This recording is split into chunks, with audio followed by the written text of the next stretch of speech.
Hello bakers and welcome back to the 12 Bakes of Christmas. Now in its third year I'll be bringing you a brand new recipe every day in the run up to Christmas to get you into the festive spirit. Now you're probably wondering, Bradley, why didn't this start on the 3rd of December? Probably because I'm a terrible person. I'm really sorry, I have been busy working on my other series, My Harry Potter Kitchen, as you can see by this wonderfully festive jumper. Merry Christmas, you filthy muggle. But better late than never, so the series starts today and will take us right up to Christmas Eve, so you've still got time to run out and get yourself some ingredients. But without further ado, let's see what's waiting for us on day one. We're taking the classic mince pie to a whole new level. This deep fried mince pie is filled with sweet mincemeat, creamy custard, and a crisp outer shell that is the perfect dessert to take on the go.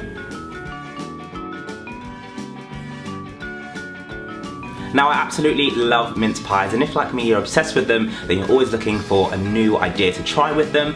This one came to me and I had to give it a go, and when I did, pretty much fell in love with them, so this is how it's made. To begin, you'll need some puff pastry. You can follow my recipe for how to make your own puff pastry, or, because it's Christmas, you can happily buy them from the shop. Roll it out to half a centimetre thick and use a bowl to cut out discs. You can match the size to how big you want your deep fried mince pies to be. Now for me, the mince pie still needs to be quite portable so you can hold it in your hand, so I haven't gone too large for this, but do remember we're going to fold them in half, so whatever size your bowl is, don't do it too small, otherwise you'll hardly get any filling inside. The next thing you need to do is add in your mincemeat, and again, if you want to make your own, you can follow my simple recipe for homemade mincemeat down in the description. Take 2 teaspoons of your mincemeat per mince pie and spread it into a horseshoe shape around the outside of the pie. It's important to leave about a centimetre gap between the edge so it doesn't spill over.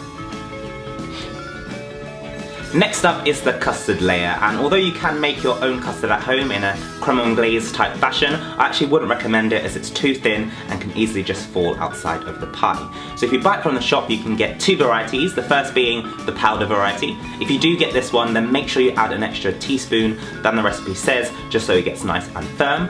Or you can also get shop-bought ready-made custard in a tin. If you go for this one, then I'd recommend putting it in the fridge or freezer for about 5 to 10 minutes before you use it, just so it firms up. Place 2 teaspoons of your custard inside the horseshoe of your mincemeat, and then it's time to fold over the pastry. Carefully fold half of the pastry over the top of the mincemeat and custard, and then press firmly to seal it in place. Now you could just crimp the edges of your pies with a fork, but I'm going to show you a really nice way to fold the edges that are going to puff up and look really awesome when they fry. Starting at one corner, you want to pinch the pastry, pull it towards you slightly, and then fold it back towards the middle. Repeat this process moving around about half a centimetre each time, and you'll get a lovely fold across the outside of your pie. Now these deep fried mince pies are best served hot, so if you're not going to use them straight away, I'd recommend popping them in the fridge or the freezer until they are ready to use. But if you do chill them, just make sure you leave them outside to come to room temperature before you fry. Heat some vegetable shortening on a medium heat until it is nice and hot. You can test it's ready to go by popping some extra puff pastry into the oil, and it should bubble up straight away and start to go golden brown in about a minute. Once you're ready, place your mince pies into the oil, dropping them away from you.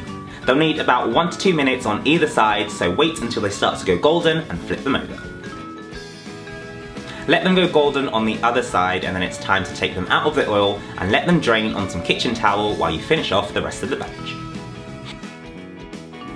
And it is as simple as that. All you need to do is stack your deep fried mince pies, give them a lovely dusting of icing sugar, and they are good to go. And trust me, they won't last long.